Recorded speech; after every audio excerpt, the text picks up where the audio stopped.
लिने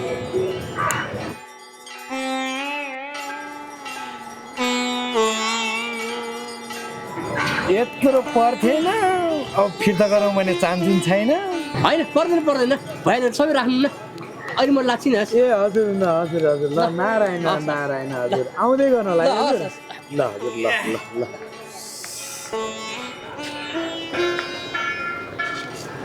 बाजे हाम्रो नि हात हेरिदिनुहोस् न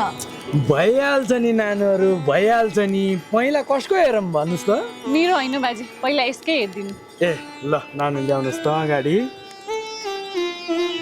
ल भन्नुहोस् नानु के को बारेमा हेरौँ पढाइको बारेमा हेरौँ कि जागिरको बारेमा हेरौँ हे जागिर पढाइ होइन के बाजे यसको लभ कहिले पर्छ बे कहिले हुन्छ केटो धनी पर्छ कि गरिब पर्छ अनि यसको बच्चा बच्ची कतिवटा हुन्छ त्यो चाहिँ हेर्नु न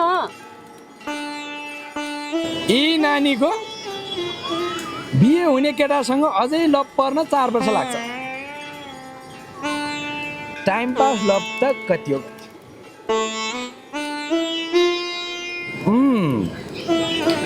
बिहे चाहिँ धनीमानी केटासँगै हुन्छ यहाँ त्यही देखिया छ है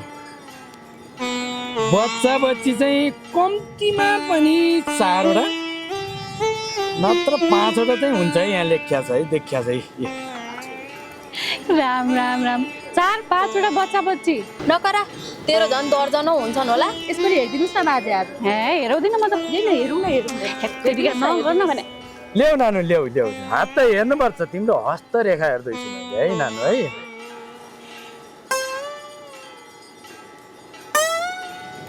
आहा कस्तो राम्रो रेखा मैले आजसम्म यस्तो राम्रो रेखा हेरेकै छैन हो र बाजे के रहेछ त यसको भाग्यमा यिनी नानीको दुःखका दिन सकिनै लाग्छन् यिनी नानीको जीवनमा एउटा उत्तम पुरुषको आगमन हुँदैछ बाजे त्यो पुरुष कस्तो हुन्छ भनिदिन सक्नुहुन्छ एकछिन है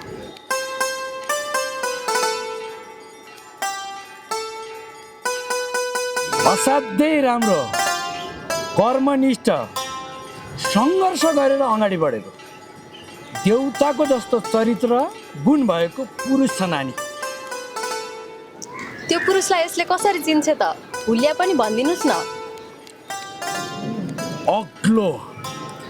गोरो राम्रो अनि निधार पनि ठुलो नाक पनि ठुलो छ निधार ठुलो भनेको भाग्य ठुलो नानी नाक ठुलो भनेको मान सम्मान इज्जत ठुलो